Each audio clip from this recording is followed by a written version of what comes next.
Sir, ये ज़ियाबीतस का जो लाइफ़स्टाइल आप लागू करते हैं, ये असल में सेहत जिन लोगों को ज़ियाबीतस नहीं है, उनके लिए वो अच्छा नहीं होता, सिर्फ़ ज़ियाबीतस के मरीज़ों के लिए वो अच्छा लाइफ़स्टाइल होता है? ये एक बड़ा अच्छा पॉइंट आपने है जो मैं अपने पेशेंट्स को भी बताता होता हूँ कि देखिए डायबिटीज़ को जैसे लोग कहते हैं ना डायबिटिक पेशेंट, तो कुछ लोग जब हमने यूरोप में बात की तो लोग बड़े मोतरज़ हुए इस पे कि ये आप डायबिटिक पेशेंट बात क्यों कह रहे हैं। वो पेशेंट तो नहीं है, वो तो डायबिटिक पर्सन है। डायबिटिक पर्सन है वो डायबिटीज़ है जिसको ये बीमारी नहीं है, भी एक कंडीशन है, एक वो पर्सन का नाम उसको दे हम। और बहुत सारी जो रिसर्च आती है उसमें डायबिटिक पर्सन लिखा होता है, पेशेंट नहीं लिखा होता। इसको जो डायबिटिक लाइफस्टाइल है, मुझे ये बताएं कि क्या हम सबको वॉक करनी चाहिए? यकीनन करनी चाहिए। सबको खाना मतवाज़न तरीके से मतवाज़न ग़िज़ा खानी चाहिए? बिल्कुल करनी चाहिए। स्ट्रेस से निजात हासिल करने के तरीके हमें सीखने चाहिए। ट्रू। ठीक है, तो क्या ये जो लाइफस्टाइल जो हम डायबिटिक पेशेंट को बताते हैं, क्या ये हेल्दी लाइफस्टाइल नहीं है? बिल्कुल बिल्कुल है। तो अगर हम इस लाइफस्टाइल को अपनाएं तो जिनको डायबिटीज़ होने का ख़तरा है तो वो डायबिटीज़ से भी बच सकते हैं। तो लेकिन आप ये बहैसियत मजबूरी देखा जाए तो हम सबको डायबिटीज़ होने का ख़तरा है, तो हमने इससे बचना है। तो हमने बचना है उस लाइफस्टाइल से जो डायबिटिक लाइफस्टाइल है।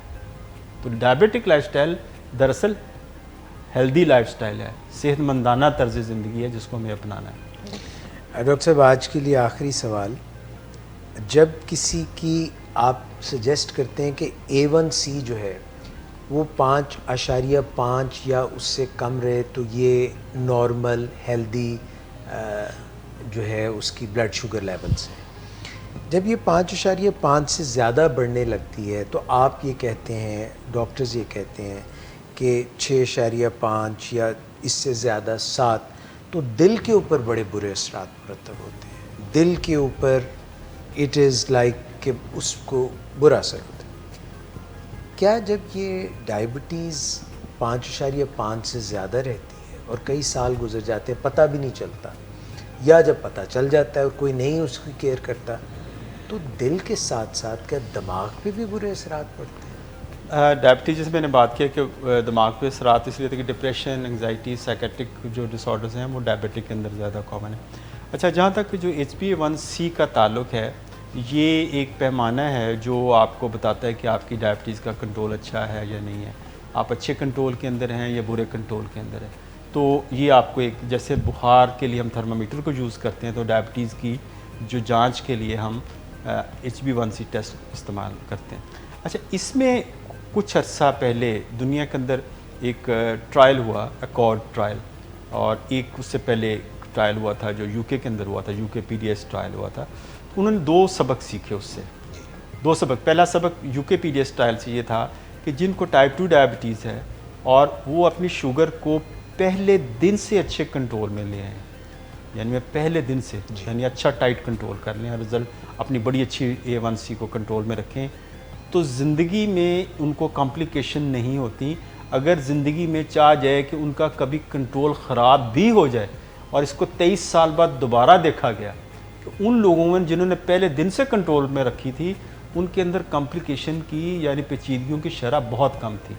तो उन्होंने इससे ये नतीजा ख़ास किया कि अगर शुगर को पहले दिन से अच्छे कंट्रोल में कर लिया जाए, न्यूली डायग्नोज पेशेंट जिनको नहीं ताज़ा, तो ये वो ना कि आपकी शुगर ख़राब फिर रही है और आप कॉम्प्लिकेशन से बचे हुए, ऐसा नहीं है। तो उनको सारी ज़िंदगी इसके फ़ायदे इंजॉय करते हैं, जिसको वो मेटाबॉलिक मेमोरी कहते हैं कि ये है, और ये लेगेसी इफ़ेक्ट भी कहते हैं। यानी ये आपको उसकी आपके अंदर वो ऐसी चेंजेस ले आती है कि जो आपको कॉम्प्लिकेशंस का शरह बहुत कम हो जाती है डायबिटीज़ शुरू दिन से कंट्रोल करने से, जिस दिन डायबिटीज़ हुई। दूसरा है कि हमें दूसरा सबक जो हमने दूसरे ट्रायल्स से सीखा कि हर आदमी का इलाज मुख्तलिफ है, जिसको हम कहते हैं इंडिविजुअलाइजेशन ऑफ द ट्रीटमेंट। अब ये आ गया कि मिसाल के तौर पे एक 25 साल का नौजवान आता है, उसके लिए मैं A1C का मेयार और रखूँगा, और एक 80 साल का, 70 साल का या 75 साल का बुज़ुर्ग है जिसको डायबिटीज़ भी है, साथ ब्लड प्रेशर भी है, साथ गुर्दे भी उस पर पूरे काम नहीं कर रहे, और साथ और भी मसाइल हैं या दिल की भी तकलीफ़ है, तो उसके लिए मैं वो कंट्रोल नहीं रखूँगा जो एक यंग आदमी के लिए। उसके लिए मैं हो सकता है A1C 8 भी कहूँगा, ठीक है। ये मैं नहीं कह रहा, ये साइंस ने रिकमेंड किया है। तो A1C को आप इंडिविजुअलाइज करते हैं, हर आदमी का इलाज मुख्तलिफ है। तो क्योंकि अगर मैं उस बूढ़े आदमी के अंदर A1C को नीचे लाने की कोशिश करूँ, मुझे वो उसको बार बार शुगर लो हो जाएगी, खुदा ना खासा वो ज़्यादा शुगर लो होगी तो उसके वो दिल पे असरात बुरे मरतब हो सकते हैं। तो इसलिए अब जो दुनिया के अंदर कॉन्सेप्ट है इंडिविजुअलाइजेशन ऑफ द ट्रीटमेंट, हर आदमी का इलाज टेलर मेड है, मुख्तलिफ है, यंग आदमी का मुख्तलिफ है, एक प्रेग्नेंट फ़ीमेल का मुख्तलिफ है, एक जवान बूढ़े आदमी का मुख्तलिफ इलाज, एक लाइन में हम सबको नहीं ट्रीट कर सकते।